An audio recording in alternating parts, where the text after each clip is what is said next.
if they have any advanced knowledge, or if they have done well in any sense of, in terms of modernization, it is mostly in communication.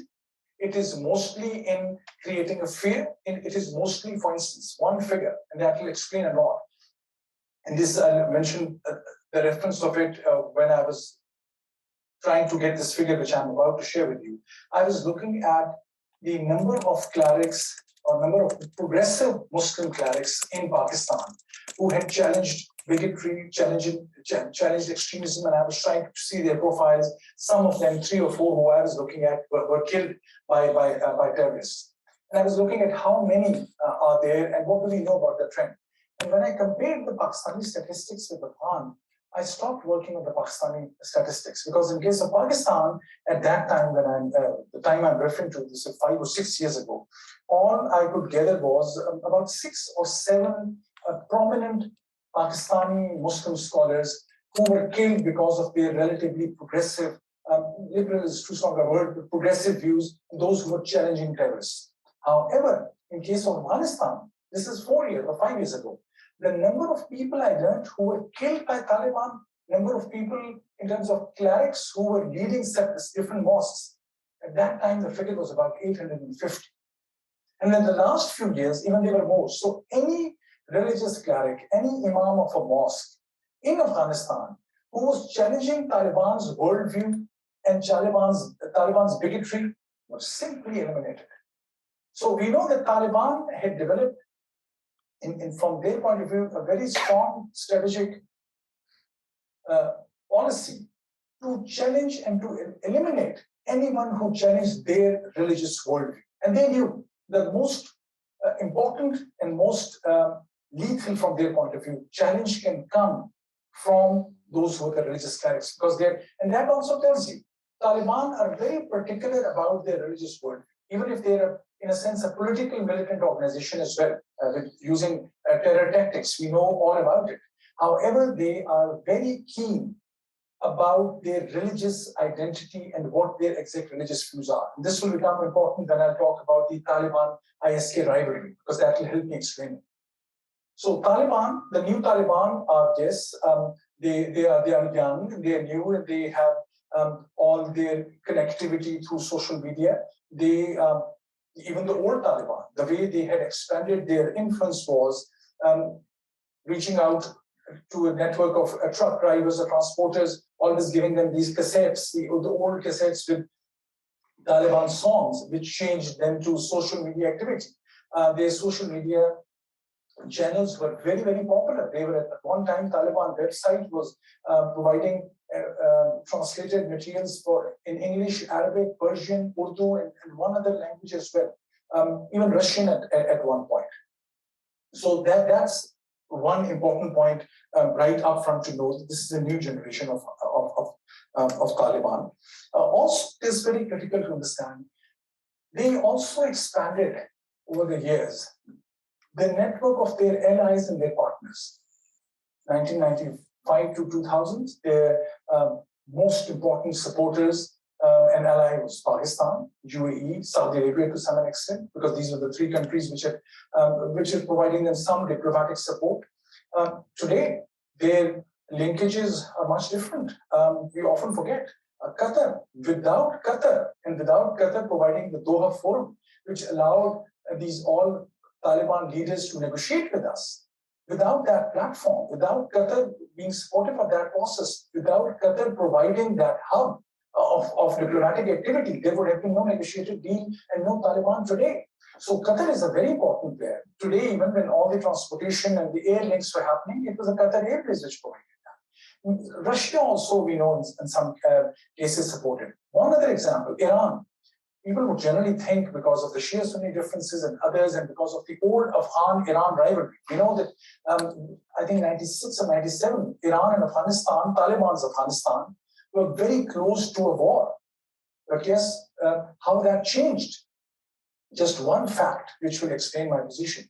When Mullah Omar, when we came to know that Mullah Omar is dead, it was kept a secret for quite some time, which is also another data point which explains how strategic were Taliban, and how, in fact, Pakistan also supported, because Mullah Omar died in a hospital in Karachi, and this was kept a secret. But somebody was constantly sending messages in the name of Mullah Omar and controlling the narrative. In 2016, Mullah Mansoor, the successor of Mullah Omar, I remember the year clearly, it must be 15 or 16, I think 16. He was killed in a drone strike close to Quetta, Pakistan. That was the time when, even when there were drone strikes happening in that time frame in the Pakistan-Afghanistan border region, Pakistani military, Pakistani intelligence were always reacting very strongly, challenging it, and in fact condemning this action. Initially, they were very supportive of this mode of warfare. But by 2016, they were very reactive to it, and because they thought it was not coordinated anymore with the US military. However, when this US drone strike happened very close to Quetta, killing the head of Taliban, there was kind of radio silence from Pakistan for some time. The reason was that immediately what was shared with the Pakistan intelligence from the US side was very insightful. US informed Pakistan that Mullah Mansoor, the head of Taliban, was in fact returning from Iran. And he was returning from Iran after leaving his family there. So Taliban, from a strategic point of view, had built a relationship even with Iran. Now, the Iranian support to Taliban was no parallel to the Pakistani support, the Pakistani intelligence military support to Taliban, and that I'll come to later on. But yet, this was a huge thing for Mullah Mansoor to be able to visit Iran, have negotiations, and thinking that some of his family members might be safer in Iran. But he was taken out in a drone strike. What it tells us how Taliban, over a period of time, expanded the network of their allies and partners in terms of state support. So Taliban were, yes, and this is important to understand. I'll stop at this point for a second. If this information comes to you as a shocking revelation, which is well known among experts, there are two things we must think about Taliban. One, the lessons have to be learned. What really had gone wrong for so long? We were projecting about Taliban as if they are a defeated force, or they are about to lose their game in Afghanistan, which was not the case, which tells you about international media presentation of all the facts about Taliban. But it also tells you about a few other things. Now that we know, there's an excellent piece I was just reading before coming here. I think possibly influenced my thinking while I'm talking, is by Barnett Rubin in War on the Rocks. This is on the future of Afghanistan. A very, very insightful piece. I highly encourage all of you listening to read that. And he explains how, in many cases, some of the mistakes and huge blunders committed by the Western forces or the huge flaws were not recognized. We continue to reinforce the failure in certain areas. There were many things which were done well. This is as I mentioned, the current crop of Taliban is the new generation. Also, there's a new Afghanistan. So I don't want to take that away from the Western investment when it created so many new institutions. However, in many critical areas, we were hoodwinked. We were defeated by our own mistake in assessment. How many times, for instance, we counted US casualties, which is, of course, it's taxpayers. It's our job, and we feel pain for every life lost for the soldiers or the diplomats or US forces or NATO forces who were at the front line. But how many times we counted Afghan casualties? This is the same thing happening in case of Iraq. While we were counting our dead, which were into 2, 3, 4, 5 at times, and finally 6,000, 7,000 people, if I remember correctly. In our case in Afghanistan also, we remember the figures when they were in 2000, when they were close to 5,000. The number of casualties on the other side play a huge role in inspiring the locals and the locals to be connected to Taliban in terms of their resistance. And the number of people who were killed because of inadvertent or whatever means we say, even by Taliban, the total civilian casualties in Afghanistan ran to tens of thousands. The number of casualties of Afghan security forces. If I remember, I was working on my previous book, The Taliban Revival. twice when I got the figures from Afghanistan Ministry of Interior, I genuinely thought they mistakenly added a zero. And I don't know. Thousands of Afghan security forces and police were killed every year. But when we would mention that in the war on terror, how many people we are losing in Afghanistan, we were only counting our own military soldiers, which is, of course, as I'm saying, and I being at the National Defense University and having taught so many of them, I feel for every life and I salute them for their service and for the sacrifices. But on the other side, the tens of thousands of dead allowed Taliban to connect to the ordinary people in the way that even when some people in the rural areas of Afghanistan, even when they have an issue with Taliban, they look the other way because someone close to them was lost in the war, which was attributed to the Western forces. Going back to I kind of got not distracted, but I thought this is an extremely important point for us to keep in mind, because often we forget, how come all of a sudden Taliban, who we were always thinking of, yes, they were not getting defeated, they were strong in the rural areas, but how they just walked into Kabul, and why the Afghan forces collapsed? There are excellent studies on that. I would refer to Combatant Terrorism Center at West Point, their recent piece on why Afghan security forces collapsed. It's an outstanding report. But if I have to give you a gist of all these, I thought I would mention how we lost the public opinion in Afghanistan a long time ago, and what enabled Taliban to come back in such a fashion. After all, why? Even if they knew, the Afghan security forces knew that US is leaving the region, they had their own reasons to stand and fight.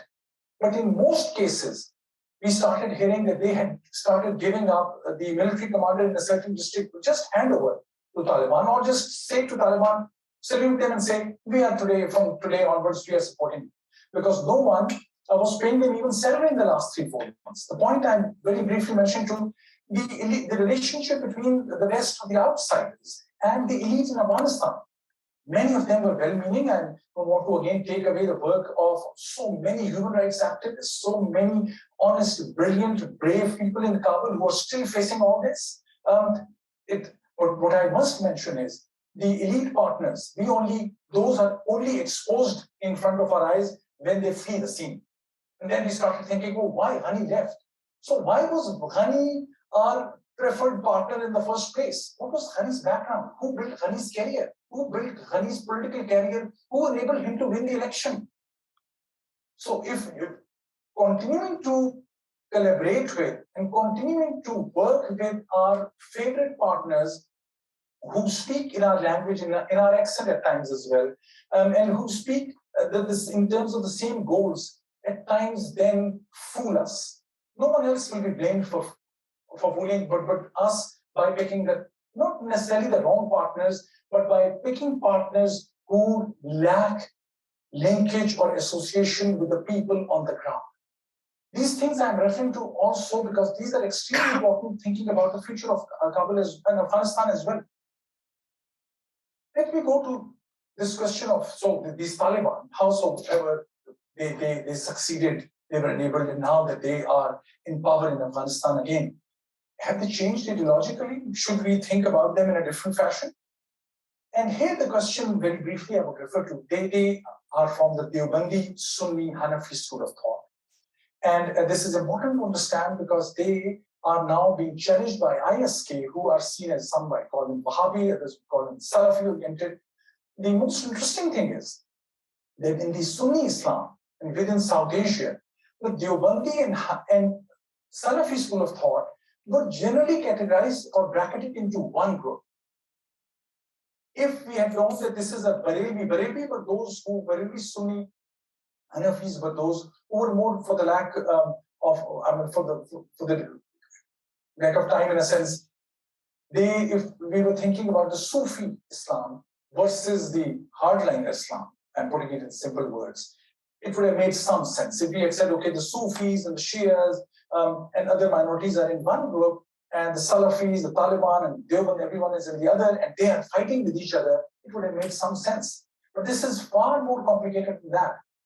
Ideologically thinking, the Daesh especially Salafi, Wahhabis, who provide some support to the ISK, they historically are in the same bracket. Deobandis, this is not an old Islamic sect by any stretch of imagination. This was the word Deoband is the name of an Islamic seminary in India today, which exists, it is thriving actually. And this is a group which is linked to the anti-colonial campaign in India, 1867, this was built. The Indian Deobandism, if I call that, is very different from Pakistani Deobandism. And the Pakistani Deobandism was greatly influenced by the Afghan Jihad in 1980s. So within the Taliban, the Haqqani group, I'm sure you heard about some of the jokes about even the Pakistani Prime Minister got it wrong. He said Haqqanis are a tribe. Haqqanis are not a tribe. They are linked with a seminary in Pakistan. I served as a police chief very close to that about 25 years ago.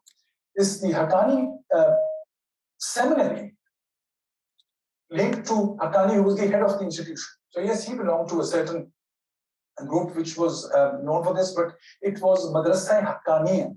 From that, anyone who graduated from that school was known as Haqqani. So all the Haqqani network group, they belong to actually Zadran tribe in Afghanistan mostly. Also, they're in the Pakistani side of the Pakistan-Afghanistan tribal areas. But the word Haqqani means all these Haqqanis who are holding cabinet positions in Afghanistan today, they are graduates of or are linked to the Haqqani family. They are part and parcel of the Deoband school, which has become far more militant and which was a product of the Afghan Jihad. So my point is here, just to explain in terms of ideological leanings, I really doubt that the ordinary foot soldier, that ordinary Taliban foot soldier knows that detailed of a nuance of what is the outlook of Deobandi Islam and how are they different with the Wahhabi Salafi worldview. The only difference, apparently, is political.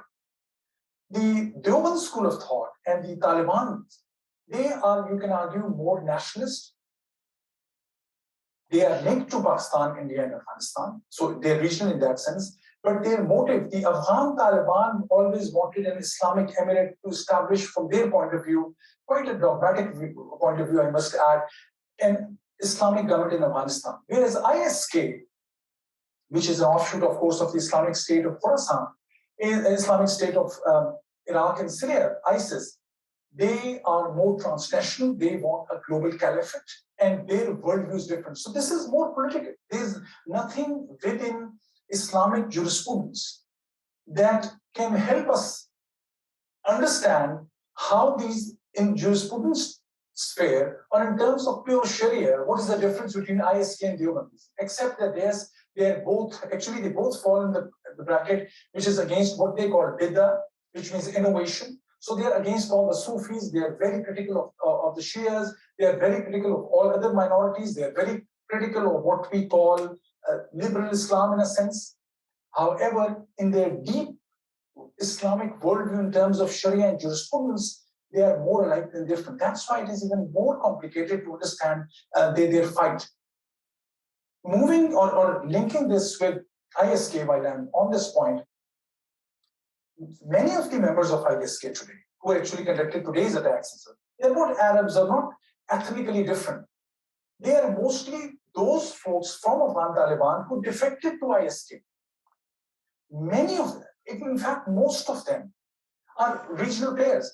Many of the ISK members are in fact from Pakistani Jihadi network. Mostly anti-Shia groups, Sipai Sahaba, Lashkar-e-Jhangvi, some of the other groups. I had written a piece for CTC West Point on extremism landscape in Pakistan, where I explained how ISK was expanding its networks, going to different ethnic groups in Balochistan, just because they know who are the most underprivileged, who are belonging to areas which are going through most severe economic crisis, trying to offer them money, at times recruit them through financial incentives. That is, ISK has been very smart. ISK is doing to Taliban what Taliban had done to Afghanistan, in simple words.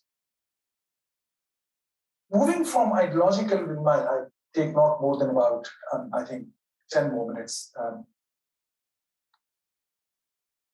In the ideological difference, I've at least given you a hint. The next big question is, so if they have changed, how to measure that change? So ideologically, I would argue Taliban have not changed because their old guard, or the class which is now in the members of the cabinet, Mullah Hibatullah, who we just saw in Kandahar, he was missing from the scene. We thought he's dead. He was an imam close to a mosque in Quetta. He probably has been transported from there. But many of the cabinet members are now Haqqanis. Also, you may remember there was a lot of debate when the spokesperson at State Department, I think a couple of months ago, when he was asked a question about Haqqanis, and he said, if I correctly remember, Haqqanis and Taliban are the same. And there was a debate saying, no, how can you say that? The argument is that Haqqanis, who always were kind of allies of Taliban, the old Taliban, have now almost merged into the group to an extent that they have become one. It can be debated. The point, however, is at the leadership level, it is the old guard. However, their field commanders, the new appointments they are making, they're all new Taliban, many of them are field commanders, and there's this new generation who is taking new positions. The head of the hospital, the Kabul hospital that was appointed, in fact, that led to a major protest yesterday from doctors because they're not getting salaries. They have a 22-year-old Afghan soldier who they placed as head of the Kabul hospital. Again, what I was mentioning, he was not even born when Mullah Omar was no more on the scene. The only difference, perhaps, is that they have appointed a cricket board leader as well. I saw actually a tweet from Anas Haqqani, I think, who tweeted when Afghanistan lost to cricket match to Pakistan. He actually used an Urdu, to my surprise, who used a very famous Urdu verse, which says, "Girte hain Shah Sawar hi maidane jang mein." The whole verse translation is, because Afghanistan had lost after a very tough match in the Cricket World Cup. He had used this poetry just to explain, well, we lost, but we lost after fighting valiantly and brilliantly, and we lost just at the fine moment because we are really good fighters. But using this in Urdu poetry to explain Afghanistan's defeat at the hands of Pakistan was very insightful. But this tells you, these are the kind of new changes that have come up, no ideological change. The other big question is, can Taliban govern maybe at a very rudimentary level? What they've done, the initial level, they appointed police chiefs whosoever was a commander in a certain area, Taliban commander, they said from today onwards, you are the police chief, who will run their banking system. And that there is the bigger issue. Is the new Afghanistan, their infrastructure is linked to international banking systems. I remember from Ahmed Rashid's book, Taliban, when he had said, Mullah Omar's Ministry of Finance was actually under his bed. That's what he said, because he said whenever some currency was needed, he was get up from his bed. There was a big box under his bed which had all the currency. And that's how Mullah Omar used to distribute money. Now there's an international banking network, even if the money is frozen. The new infrastructure that's been developed by the international community, of course, with most funds from the United States, that new network needs money. And there, Afghanistan's capacity and capability to run a relatively modern economy is extremely limited. And that's why Afghanistan's problems are just beginning to expand. I'll move quickly to the last 5 minutes or so about the regional part, what that means. And only have time to mention this one factor. We often think of Pakistan's huge role. The role is huge. Pakistan has more influence than any other country. However, it is only Taliban who control Taliban. It's not that someone sits in the Pakistani intelligence headquarters or even the Pakistan-Afghanistan border region and tell Afghans what to do. It's knowing their culture, knowing their history. It's extremely unlikely the Taliban listen to you beyond a certain point. Yes, today there was a statement from Mullah Yaqub, the son of Mullah Omar, who's now the defense minister. He said within this week, he said, I am taking charge of the TAPI, Turkmenistan, Afghanistan, Pakistan, India pipeline.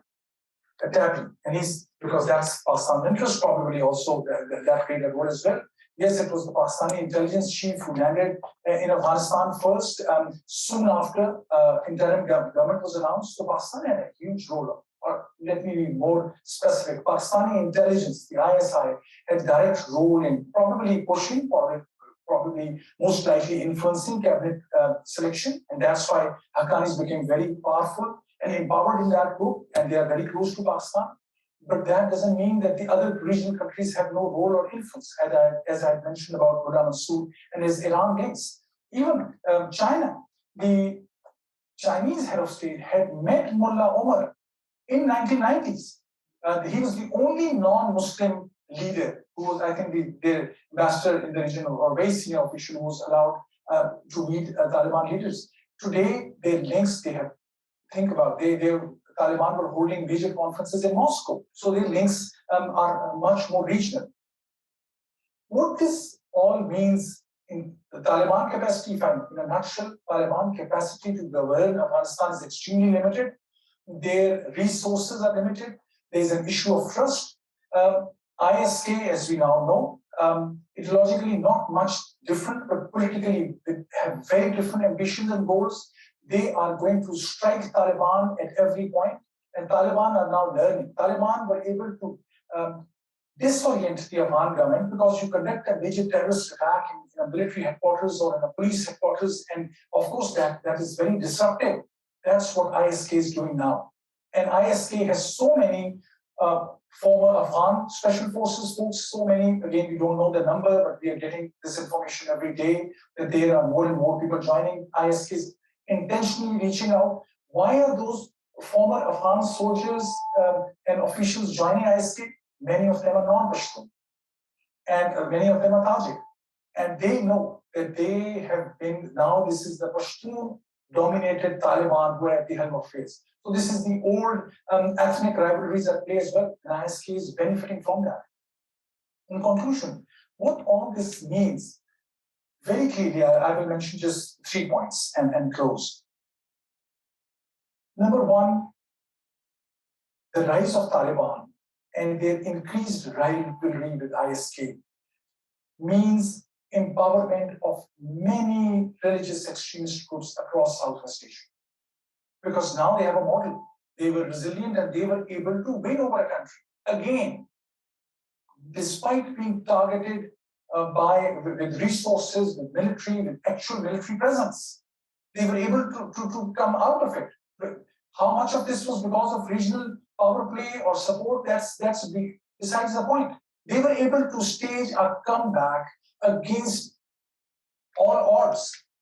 This is very empowering for all religious extremists in broader Southwest Asia. Secondly, we know because of the ISK-Taliban rivalry, whenever there are these ideological political rivalries, even when it happened between Al-Qaeda and ISIS, or Al-Qaeda and Iraq, the Zarqawi and his communication with the Al-Qaeda leadership, we have that in print today. We know that whenever such rivalries happen, it opens up more opportunities for so many political clerics in this region that they get money from one side or the other, or taking sides can be very, very beneficial for them. Religious clergy, the extremist one, I'm not talking about religious leaders who are purely into scholarship and learning, whether in Al-Azhar or in Qom or in Mashhad or anywhere. Those religious scholars who are into scholarship writing, I'm not talking about them. I'm talking about politically motivated militant leaders, which unfortunately there's no dearth of them. They are going to get a new lease of life out of what is happening in Afghanistan. And I don't see any major attempt or any major plan that any of the major Muslim countries have in terms of countering violent extremism that has really worked in their own areas. So their communities are very, very vulnerable. Also, we know that whenever such militant groups collide, it also offers an opportunity to many states.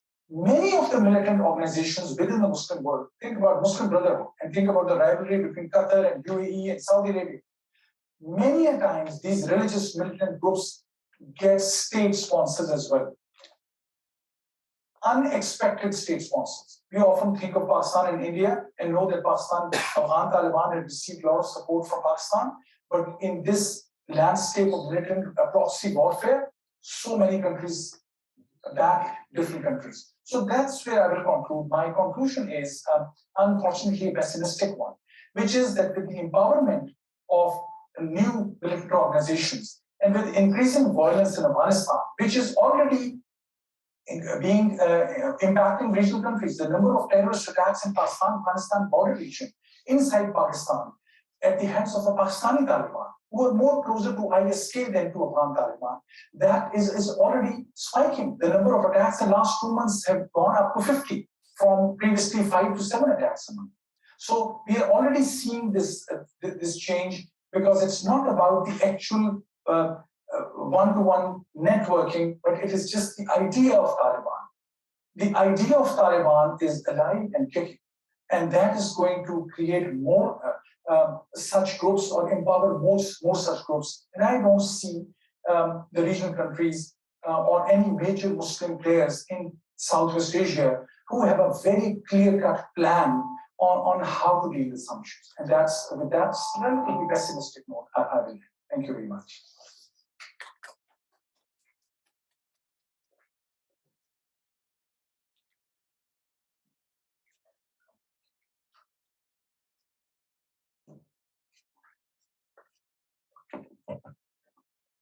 All right, does that sound okay? Yeah. So we'll take some questions. I'm going to start off of the moderator here with a couple questions, but then we're happy to take some from the audience, and some may come in online as well. We can share those. So okay. Thanks for the talk. Fascinating. So many dynamics kind of at play. I'm curious. I mean, from our perspective, the Institute for Middle East Studies, the Middle East Policy Forum, sort of looking at this from the Gulf, that you mentioned, Qatar. But are there other kind of productive roles that the Gulf states can play in either kind of bringing stability or mediating this ISK Taliban rivalry? How do you see these states intervening, I suppose? Thank you very much. I think Gulf can play a huge role, because the initial rise of Taliban, money from Gulf had played a very important role. That's a fact. Today, they are much more careful because the previous experience is in front of them. I think UAE can play a role. UAE, I'm thinking of their institution in Abu Dhabi, in fact, where we are going. I'm running a course there in a couple of weeks, which is called Hidayah. Hidayah is an institution which has played a very important role in building up narrative for countering war and extremism. I think this is the time that all the theological debates that have taken place at Hidayah and in other places are tested, but this can only happen if we decide to have an engagement with Taliban. At this moment, everyone is scared. They don't want to be. They remember that the last Taliban were acknowledged by Pakistan, UAE, and Saudi Arabia. This time, everyone at this moment is too scared or too concerned about what it means for the West, how the world will see which countries acknowledge them and accepted Taliban the first. So everyone is too cautious. And this lack of engagement is having an impact. Which I couldn't mention, there's a humanitarian crisis in Afghanistan. There's a famine, there's lack of food, lack of facilities. All those well-trained people in the new Afghanistan, many of them have left. Others are too scared to come out. So there's a different kind of disaster. If that happens, that opens up more opportunities for the extremists. So some of these Gulf countries, maybe Gulf Cooperation Council, GCC, that means there's no one country. I personally believe Taliban should be acknowledged. And my argument is very briefly. Do we engage with North Korea? Yes. Do we engage with, without naming some of the Middle Eastern countries which have a terrible human rights record? The minorities have a terrible, they go through terrible human rights violations in so many of the Muslim countries. Do we decide always that, okay, we cut them off, we are not going to have a diplomatic relationship with them? Some of the most terrible nations in the world with terrible track record of human rights and other atrocities, they're still part of the international community. Taliban are not different in that sense. So engagement with Taliban with this focus and intention to push them to use that engagement for a positive outcome for the people. That GCC is in a position to lead that process. Thank you for that. I'm happy to open the floor to questions. Anyone in the room? We can start there. Pass the mic to you.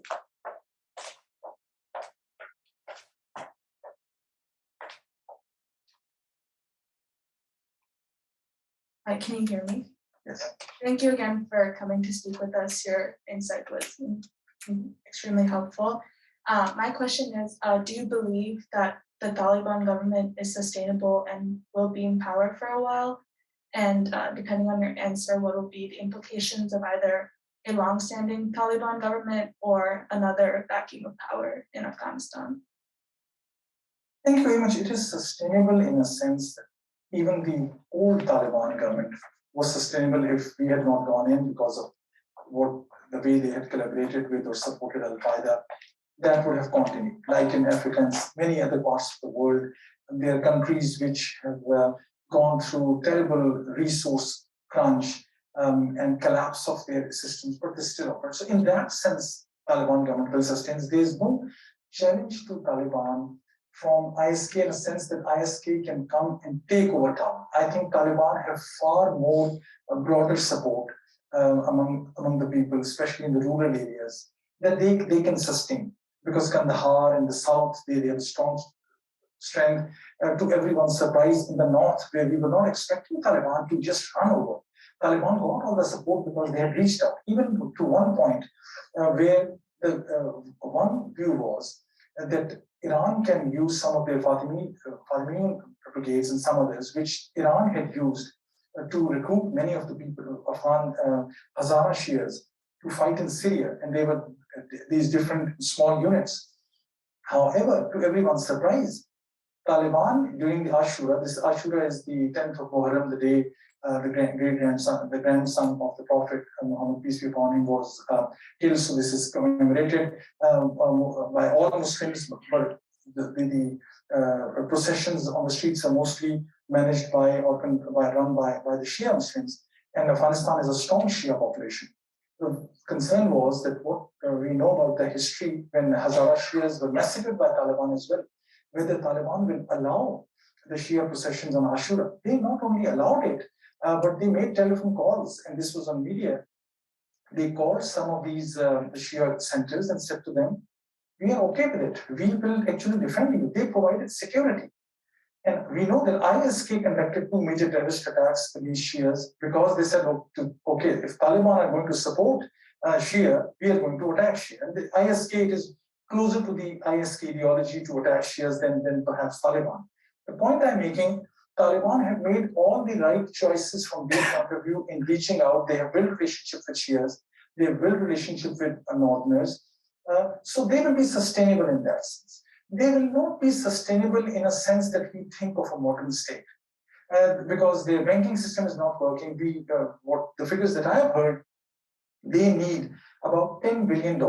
This was the budget of the last outgoing Afghan government, the Ghani government. Currently, the revenue generation that Afghans have, which is about, you can say $2 to $3 billion, because they get a lot of revenue from trade from the border regions. So there's a gap of $6 to $7 billion every year. And even if they limit their budget, they at least need $4 to $5 billion more every year. If those $4 to $5 billion will not come, neither they can pay salaries, Taliban, nor they can run, nor they can, at this moment, most of the news we are getting are through social media networks and 5G, their 4G networks. What if all this new network collapses? And this will collapse if there is no funding. So I'm not necessarily making a case, give the money, because this is without any reciprocal support from Taliban. This is hard, but some negotiation, some conversation have to happen. They will survive nonetheless, but the capacity of the state will be degraded with less money.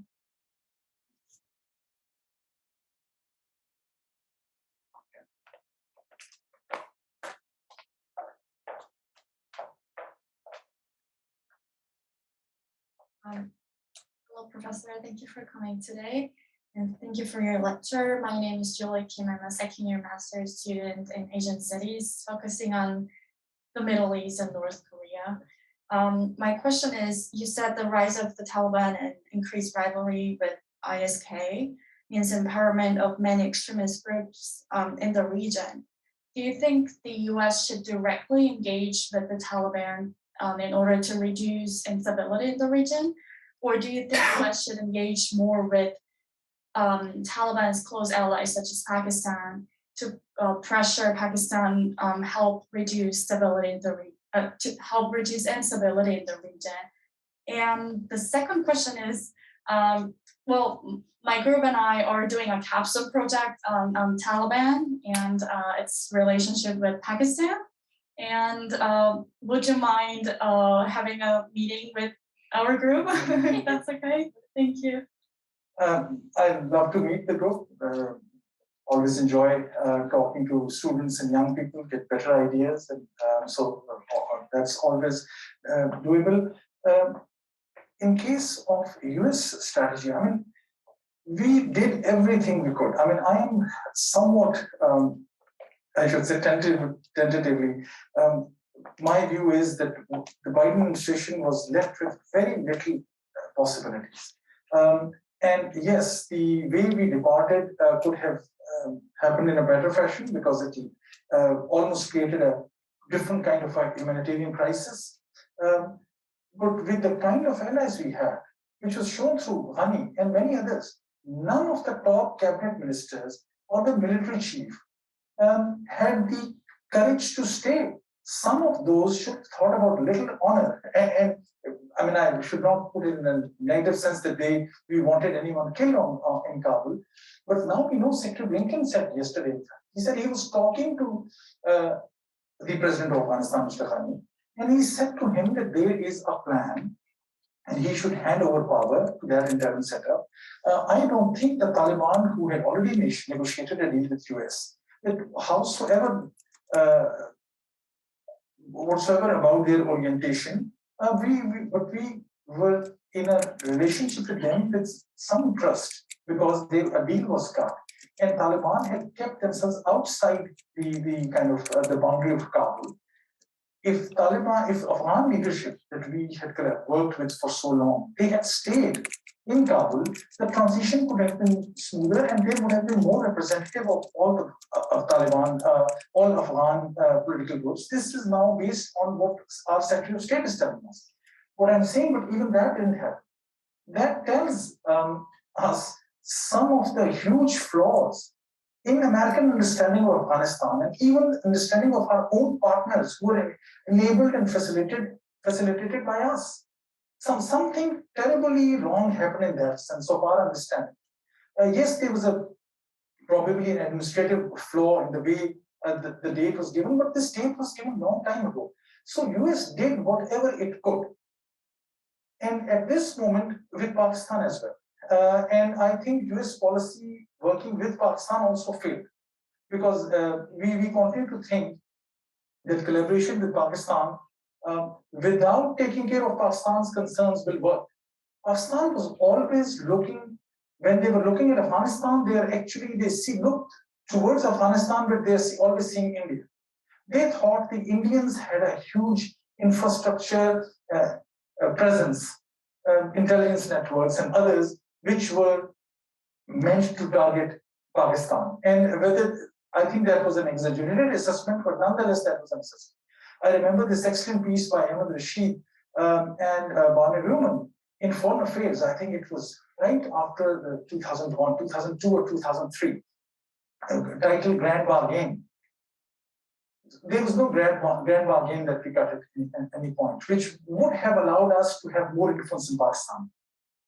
The way Pakistan continued to support Taliban is highly condemnable. I think it is with Taliban in power in Afghanistan, it's a very bad news for Pakistan because so many groups within Pakistan are going to feel much more empowered. And Pakistan will not be able to manage Afghanistan the way they think they can. However, I think US tried every strategy and tactic, whatever was possible in there. So the best shot today is what I think was attempted, which was not necessarily a very effective way. It is seen as a flawed negotiation because many scholars think we gave too much to Taliban too early. We allowed we even held Taliban in the prisons to be released, and we forced Afghan government and Afghan leaders are. Many of them are very critical of US policy, why we gave too much to Taliban, but whatever that was, US has now a working relationship with this Taliban government. This new government has not directly criticized US over the horizon operations. There are drones that are there. Whether that drone strategy is going to really work against ISK or not, I am doubtful because without ground support and ground intelligence, no over the horizon strategy can work. But nonetheless, the short answer is US will be much better off directly engaging the Taliban, directly having negotiated with them if they are ready to collaborate and cooperate, if they are ready to live up to their promise. They promised they are not going to allow Afghanistan to again become a hub of terrorists, and they will not allow international terrorist organizations to operate, especially hit us at the homeland or anywhere else. I think that's why ISK is actually attacking them, because ISK is trying to say that look, this new Taliban, they have an understanding with the Americans. So I believe direct engagement with Taliban is the most effective way to deal with Taliban from our American perspective. Yeah, Can you hear me? Yes. I'll just pick it up for our friends online. Thank you, man. All right, well, thank you for your time. I wanted to ask about, I think it was last week that there was a potential attack in Northern Virginia. 2 men were arrested linked with ISK. With the, with ISK gaining strength in out of Afghanistan, how likely do you think it is that we'll see similar attacks on US and European cities as we saw, with ISIS previously? Thank you. In general terms, that's exactly the concern I shared, although I was focusing more on Southwest Asia. The rise of Taliban and the Taliban-ISK rivalry is going to empower both Taliban and ISK in different ways. I mean, just if you look at the news stories 6 months ago, ISK was mentioned in many stories, but not in a way that now their attacks are getting international prominence. And when that happens, they allow them to get more recruits, even as small as they are.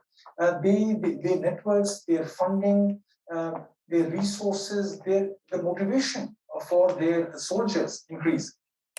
And yes, they can. We already know about their networks of even Al Qaeda and ISIS. Remember, a few years ago, ISIS twice or thrice they hit us even through individuals, and the consensus was those ISIS attacks in the United States were more kind of individuals, but the individuals were getting inspired from some international news area. In the modern day and age, militant organizations are not going door to door or talking to you one-to-one to recruit you.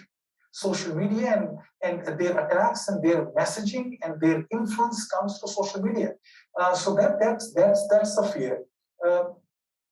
I'll also mention about the old AQ-ISIS rivalry, how that had enabled ISIS. And Al Qaeda now is hardly mentioned in our assessments, because ISIS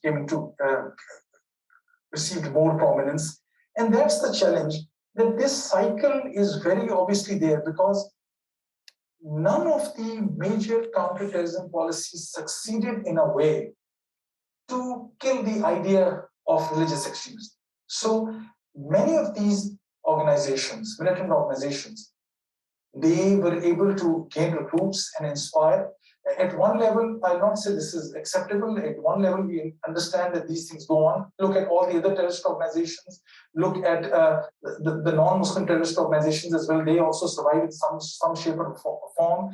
But the biggest threat is, if ISK is able to sustain this, then those areas in Afghanistan which are under the control of ISK will allow new hubs to operate where terrorist operations can be planned, conceived, and then they can think of conducting those attacks.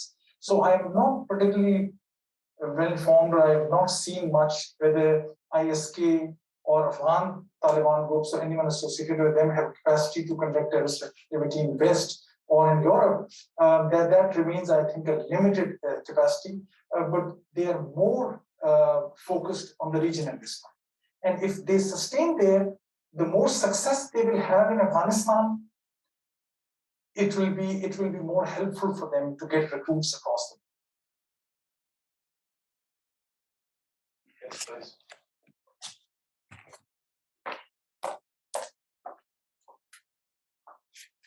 Thank you, Dr. Abbas, for wonderful lecture. Shows the complexity of the situation more than anything else. You know, people really take these things very simply, but it's just extremely complicated. I have one comment and one question. My question is that now, first of all, like many other extremist groups, Taliban, and in this case, even ISK, they have never defined what Islamic government is in their view. So in the absence of such a definition, and the fact that the Taliban paved the way to power through explosion, killing, through terroristic activities, my question is that now coming and supporting Taliban by the United States, what kind of harm it's going to give to American reputation in the eye of other people? This is one, and the other question is that once a terroristic group takes power, if it is able to transform itself from a terroristic group into a political group, then it's going to start acting like any government, and governments act on the basis of their interest and how they can protect this interest and define and whatnot. And also governments need hands to help them to run the country. Now, in the course of the last 2 decades, Taliban has in fact alienated a small modern middle class, professionals, especially women, who were able to come to the help of the government in a situation like this. Chances are that these groups, unless they are forced to, are not going to collaborate with Taliban, and Taliban does not have its own trained personnel to run the country. So do you think in the absence of those factors and in light of this situation, and the fact that there are so many other players in this game, including several major extremist groups, do you think what the chances of a major civil war impact in Afghanistan is? And if there is a chance for that, how it's going to impact the neighboring countries and the region in general? Thank you very much. Thank you very much, Professor, of all these extremely important points. You're absolutely right. We have not heard from whether ISIS, the main ISIS group, or ISK, a very well-defined idea of a governance structure. They have been more interested in what they call Khilafah and the Caliphate, from which probably they refer to the old Islamic empires, whether Safavid, the Ottomans, or Fatimids, somebody else. However, none of those Muslim empires were brutal the way that this modern group is. There's no comparison. And this idea of Khilafah, I was studying an excellent book by, I think, William McCants about ISIS, which was saying so many of these soldiers from across the world, especially even young Muslims from the West, from Europe mostly, had gone to fight in Syria because there was this narrative that was built that this is the end of times, and the end of times, the last battle, which is mentioned in Islamic historical books in a different sense. They had used that notion to recruit so many people in Syria. That's how they had, that's the same model that was used during the 1980s, when 30 to 40,000 soldiers from Egypt to Morocco to Tunisia, you name a Muslim country, they had all gone to Afghanistan to fight the former Soviet Union. A narrative was built at that time that these godless Soviets, we have to fight them. But when it came to the first opportunity in 1989, when Soviet Union fell and the Soviet Union walked out of Afghanistan, all these Mujahideen groups from Pakistan and Afghanistan, when they had the first opportunity between Massoud and Hikmatyar, they had bombed Kabul to civilians. They had destroyed Kabul. Soviets had not destroyed Kabul, but these folks have. So what you're saying is absolutely right. The modern day Muslim extremists their worldview is more about dominance through use of force, it seems. And for them, terror tactics is their weapon. But they have not done anything in terms of producing religious scholarship, perhaps, or anything else. The Deobandis in Taliban, they have to some extent, in comparison to ISK. We see, because whenever the people were asked, the one change that we had seen in Taliban, when they were asked, okay, whether you will allow women to not wear hijab, and they said, or head cover the way the Afghans do, a complete head cover, you can only see eyes, and they said, well, this time we are not going to force it, we are going to try to convince you. And they were saying it only because this was Kabul, and they knew, like what you have said, the new middle class that was created in Kabul and other urban areas. Very few other urban areas in Afghanistan, but they are never going to accept the Taliban worldview. And Taliban worldview remains very, very dogmatic in terms of women's rights. I mean, they have not allowed women to come back to work. They have not allowed women to come back, girls to come back to school. Although on the pretext they are saying we are making arrangements. In university, in one case, they said yes, men and women will be in the same room, but there will be a partition of them. Okay, even if that is the case, so long as they are allowing women to be in the classroom, that would have been a positive thing. But apparently, Taliban have also learned how to use social media to give some of these images to create some confusion that they are changing. But theologically, as I had said, they have not changed. Linking this to the second question, for US reputation, this has been not good at all. This has been quite problematic, and because we have not been able to show much out of that we have learned the lessons. I think what I actually regularly read and what one thing that comes out of it in terms of lessons learned is from the cigar reports, which have done a phenomenal job, which were trying to alert the US Congress and many of us for many years recently that a lot of money was being wasted. Our approach in Afghanistan was not efficient. Our contractors whom we were working were corrupt. We had studies that a lot of money that US was using was going into the hands of contractors, and through contractors, actually local contractors who were working for Taliban. So there have been so many mistakes that these were at times inadvertent. In other cases, there has to be accountability, and people who made those big mistakes in US should be held accountable. I mean, I have not, frankly, seen any major effort so far to say that, okay, who were the 10, 20, 50 people who made these decisions at critical stages in US policy in Afghanistan, and they committed a mistake. And this is a democracy, and we talk about accountability the whole world. If we are not able to show to the world that we accept our mistakes, and we are going to make some individuals, if not institutions, at least some individuals who have to be held accountable of what went wrong in Afghanistan and where we took wrong decisions, our reputation will not be repaired. So to be able to repair our reputation in the international community, we have to have these studies, like the 9/11 Commission report, something to that extent. You're absolutely right. These terrorist groups, I'm thinking of this report, this theory work by Professor Wali Nasser at Johns Hopkins, who would argue that whenever they are religious extremist groups or right-wingers are allowed to participate in democratic process or in governance, that forces them to come towards the center. I think Taliban are learning this lesson, that governance is altogether a different thing rather than a terrorism campaign. I would still believe that Taliban are different than Al-Qaeda and ISIS in that sense. Taliban, unlike other groups, not that they have record to show us that they did very well. I would at least argue that if they are ready to live to their promises and show that they are going to be held accountable, if they are going to allow international or humanitarian organizations to begin with, and if they are going to engage with others, and if they're going to ensure that violence is not their preferred means to deal with internal dissent, then this is a group that we need to talk with.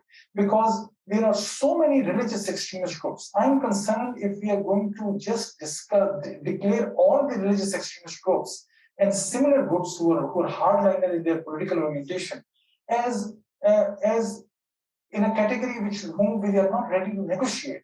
Then that leads us to the only way out is to bomb them again. And we have bombed them in a way that we wanted to, and that didn't work. They become more extremist. So some level of engagement, we have to refine the way we engage with them. So to see, maybe there are so many, for instance, Mullah Baradar and some of the others who we were engaging in Doha. I think I will not call them liberal or progressive folks, but they were making sense at times. What I'm hearing from those Americans who were part of those negotiations, generally through media and others, that some of them were quite rational in certain points. At least there was one, there were many women who participated from the Afghan side in the negotiations. And I had a chance to listen to one of the members from that community from the Afghan side. And they were saying that many times they sounded rational, they were ready to engage. However, the one problematic development is that Mullah Baradar and some of the others who were seen as somewhat open to international engagement have been kind of demoted. None of them were able to get a slot as a top cabinet minister.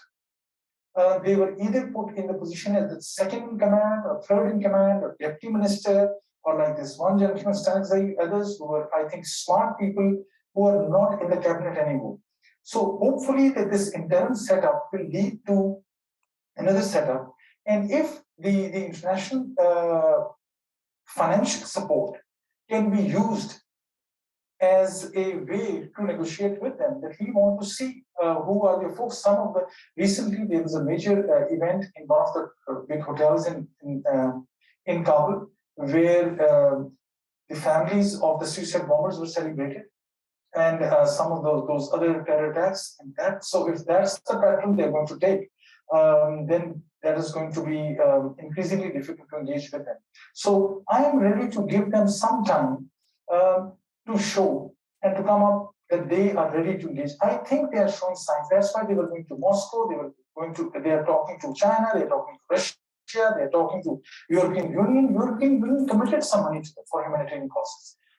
So there is a way this option should be fully utilized, and we should see this process grow. If it doesn't go that way, then we are forced to think about other options.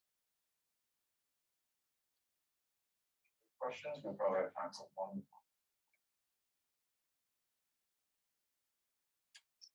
I'd be happy to ask one more. Please, if you please. don't mind. I mean, I'm just curious about this idea of grappling with the legacy of this failure here in the U.S.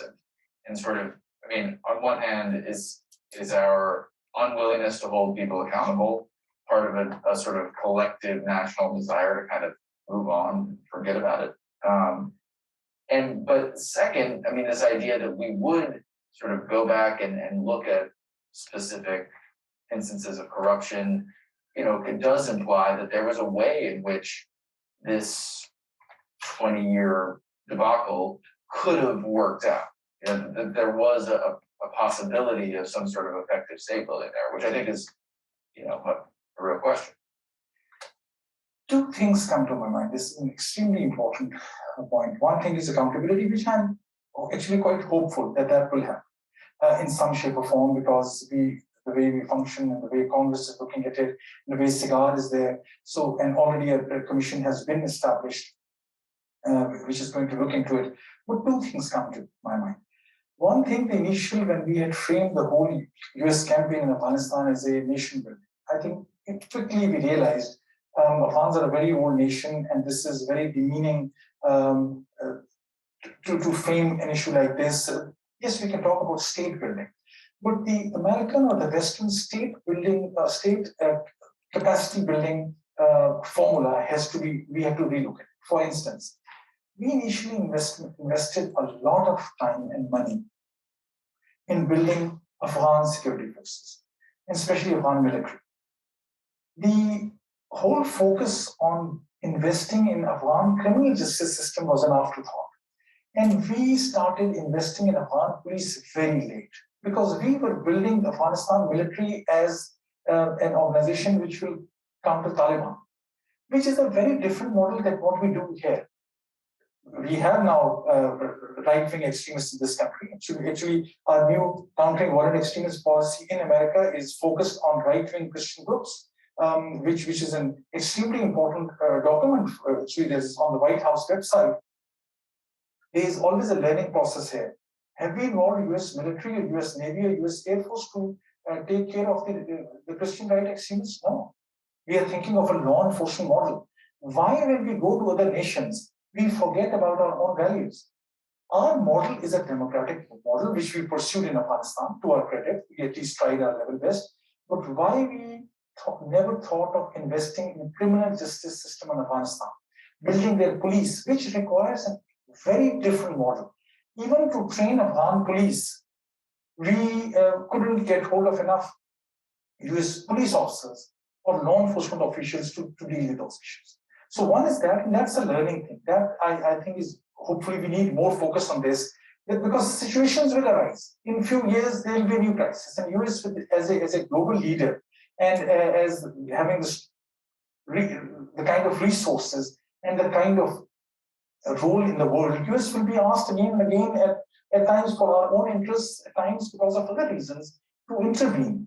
Those interventions have to be focused on building institutions in other countries, taking care of their local strengths, but also civilian law enforcement institutions. Not always thinking about strength of the countries through their military might. That is one thing. Secondly, we need to look at how we were using contractors in the United States. This can be a very controversial thing, which I'm saying. I think a lot of stuff was handed over to civilian contractors, and there are so many civilian companies which get a lot of money because of their political contacts in the United States, because of those political connections, and that is something to be investigated. Which are the big contracting companies which got most of the work in Afghanistan? And what is their model? Because the US military and other institutions are held accountable more often. If there is a soldier who has committed a mistake, if there was a mistake by a US Air Force officer in picking a wrong target, they are often held accountable.